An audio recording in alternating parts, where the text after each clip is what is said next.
Hello everyone, this is Jude Polisico. And this is... I'm Ella Polistico and welcome po sa aming first vlog na mag-asawa. First episode po namin ito at marami akong friends na nagtatanong na curious kung paano daw ba nag-umpisa si June Polistico na naging June Polistico.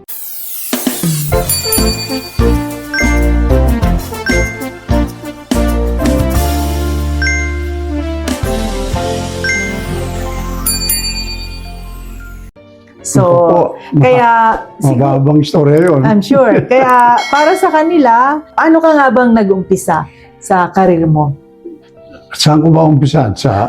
Maliit pa ako? Bahala ka. Maliit, malaki, bahala ka. Hindi, ganito yan. Of course, na-establish ko na yung pagkanta ko na nasa sa Leyte.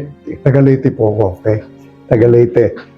Okay, Leyte. Hindi pala Leyte. Pagka Bisaya kasi, taga-Leyte. Leyte. Pagka Bisaya, Leyte, hindi Leyte. Kaya nandito tayo sa Manila, kaya Leyte, okay?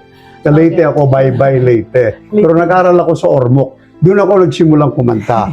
Radio station yun, kinantahan ko. Ganun. Radio station. Kaya doon sa radio station na yun, nagkaroon ako ng pangalan, pati yung, kasi live show yun every afternoon. Ngayon, naririnig ako sa Cebu pala. Kaya nagkakaroon ako ng mga fan mail, ang daming fan mail. Sabi ko, masarap pala to. Ilang taong ka na nun? Siguro mga 14 years old. Grabe, 14 ka pa lang nun? 14. Mag-isa ka lang ba? Ganon? Hindi kasi hinatak ako ng isang kaibigan ko. Sabi niya, sumali ka rito, kumanta ka. Nung kumanta ko, sabi yung bayista, naku, nandito na yung mas magaling sa inyo lahat. Ba, sabi ko, okay pala to. Akala ko sasabihin, andito na yung mas gwapo sa inyo lahat. Mas magaling. Kasi pangalawa na lang yan. Okay. Akala, Norman, ba? Ayaw pala mas magaling, hindi mas gwapo. Dito yun talaga, sabi talaga na, andito na yung magaling, mas matatalunin kayo nito. So yun, nagkaroon nga ako maraming fan mail. Tapos, hindi nagtagal yun. Pumunta ako ng Davao kasi nabalitaan ko meron akong uncle na sikat sa Davao, si Tini Banson, sikat sa radio. Kaya pumunta ako. Pero pagdating ko doon, nag-audition ako sa mga nightclub, napakanta ako doon. Kaya 14 years old, nagna-nightclub ka na. Hindi, kasi the next year na yung pagpunta ko ng Davao. So, okay. 15 na ako. Grabe. Wala namang mga batas-batas nun . Pwede na Basta pala yun. pwede ka nang kumanta kahit. Ganun ba? Nag-audition din ako sa Cebu, naging singer din ako sa Cebu. Kaya tatlo yung lugar na pwede ko, na-establish na residence ko na parang taga doon talaga ako. Kasi yung mga taga Davao yan. Pagka nasa Cebu naman, taga Cebu yan. Oo nga. Kaya marami akong lugar. Kahit ako nalilito, hindi. Kasi sabi nila, taga Cebu ka. Taga Davao. Taga-Leyte. Ormoc City. So tapos, pagkatapos nung... Tapos, meron ng mga kaibigan, dinala ko Manila. Tumira ako sa kanilang bahay.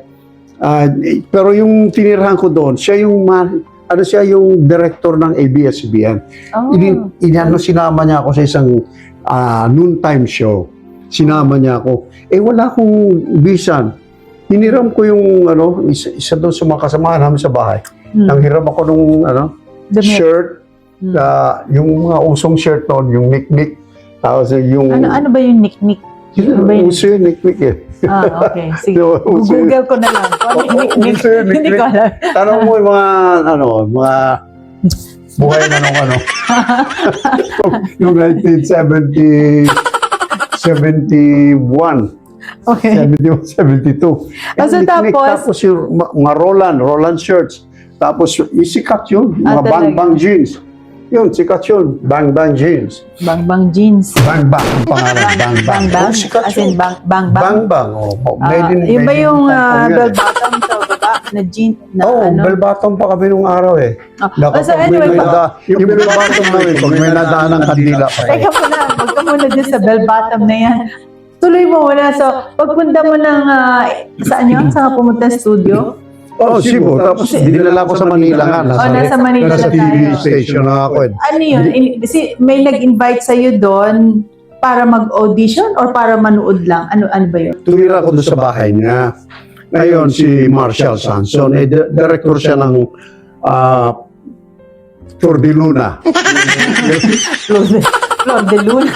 Tour de Luna na programa. Flor de Luna, Flor de Liza. Ikaw, Flor de Liza. That's my real name. Flor de Liza. Flor de Luna. Okay, Flor de Luna. Ngayon, Sige. siya ang director. So, mayroon siyang influence sa loob. Okay. May TV show noon na lunchtime, noon time show, na tatlo sila sila Karina Fable, sino pa yun, Matagal na nga. Hindi na matandaan, matagal na. I can't remember the names of those three beautiful girls. Magaganda yun sila. Tapos sila sikat nung araw Tapos nag-guest nga ako, pinakanta ko doon. Takot pa akong kumanta Dahil siyempre, sinitilian yung mga guests doon. Sinong titili sa akin, hindi naman ako kilala. So, ibig sabihin, nung pumunta ka dun sa studio, you were invited to sing? No, Or I was invited to sing. to sing? Oo, Tapos, para at least to showcase. to showcase. Para maipakita ko yung talent ko. Ngayon, nung kumanta ako, nagustuhan ako ng mga tao. Anong kinanta mo nun? Kinanta ko yung Over and Over, I Can't Get, yung gano'n, ng Frank Sinatra. Oh, yun yung iyong... Tapos may isa pa, Okay. dalawang kanta kasi nagustuhan Amado Pascual pa yung musical director. Okay. Full band, orchestra yung backup. Matapos yung programa, may naghihintay na pala dun sa labas sa akin. Oh. May naghihintay. Tapos? And dating naghihintay na yon, sabi niya, Jun, may Bisaya. Sabi niya, tuta sa akuan, pwede ka ba magdala ako sa bilyar? Sinama niya ako sa bilyar, sa recording studio.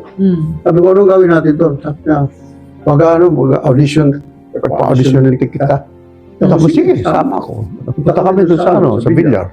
Pagdating namin sa bilyar, wala pa doon yung mga boss. Si Don Manolo Villar. Kaya naghintay muna kami. So, bandang hapon, dumating. Yung dumating na, may piano, kumanta ako sa piano.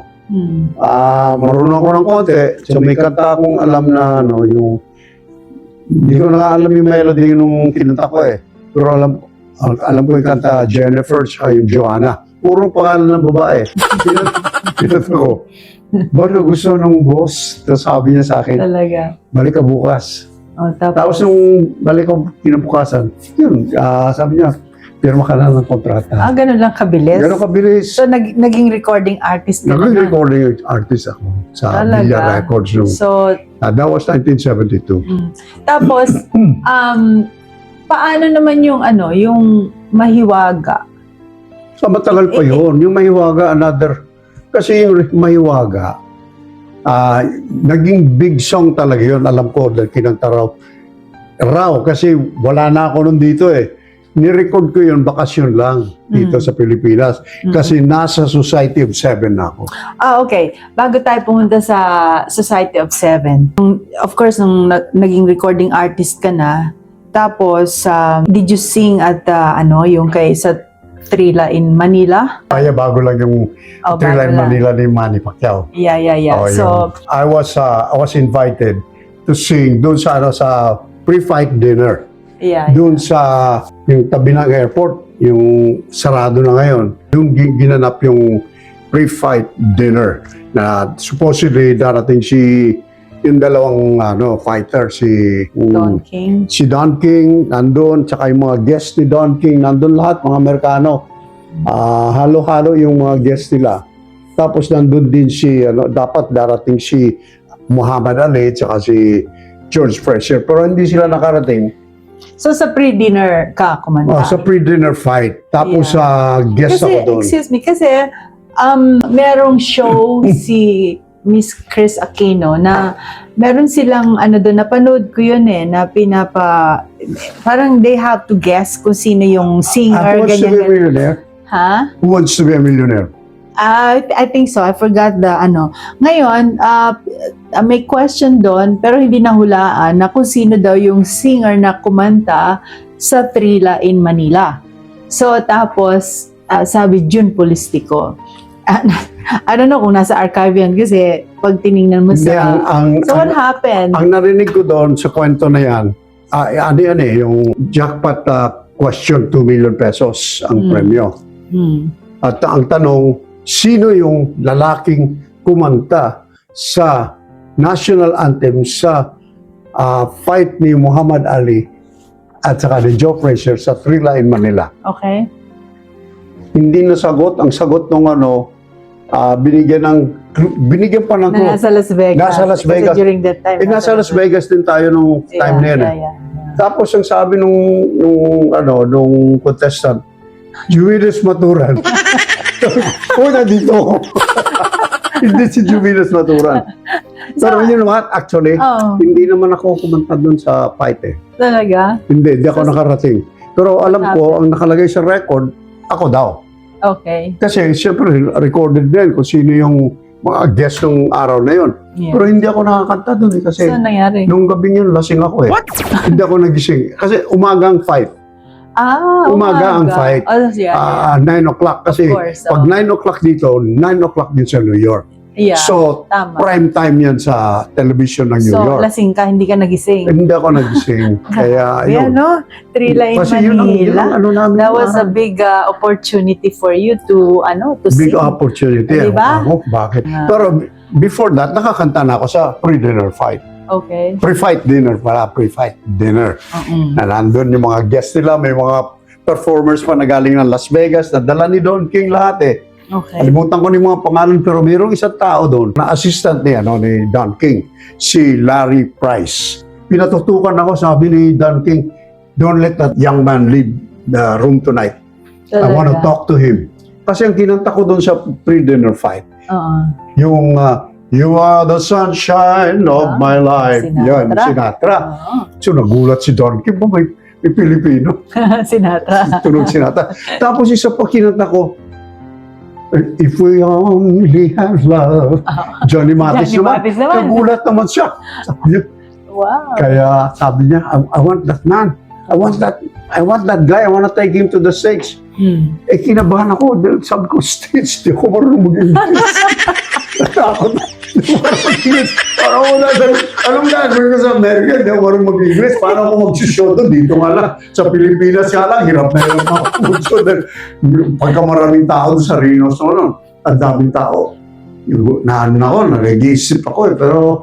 Yun lang, nakaka-get ba ako dahil kanta lang ako ng kanta. Tapos dadalhin pa ako ng Amerika, magsasalita ako ng English, ako patay na ka. Hindi ako na dito. So, hindi ka sumama sa kanila? Hindi ako sumama. Sayang. Tinawagan ko siya. Tinawagan mo siya? Tinawagan ko siya sa Paano New ka York. nag-English? Long distance eh. Kung di ka marunong mag-English, paano ka nag-English? Paano mo na-explain sa kanya? Basta sabi ko, if you want to bring me there, put $40,000 in my account. Sabi ko gano'n. Kasi sabi ko, anong gagawin sa Amerika? Anong mangyari sa akin? Kaya at least mayroon akong pera dito. Parang gano'n ba? Wala naman akong Pero ano manager. talaga yung nasa isip mo na ay hindi ka talaga sumama? Hindi ka interesado talaga nun? Hindi ako Pero napasama. big name ka na. Siyempre, hindi ko ba alam. Big name ka na. Big name na ako. Lalong naging big name ako kasi after that night, I was all over the newspaper. Parang naging Of course. headline. So, kasi, siyempre, big event yung yung Muhammad Ali Frazier fight eh. So, anyway, tapos kasama niya ako. Everyday kasama na ako ni Don King. Pagka nagpo-promote siya, kasama, punta sa Malacanang, kasama rin ako. So, not talking. Pero not talking. Kasama ka na. English eh. Hirap na.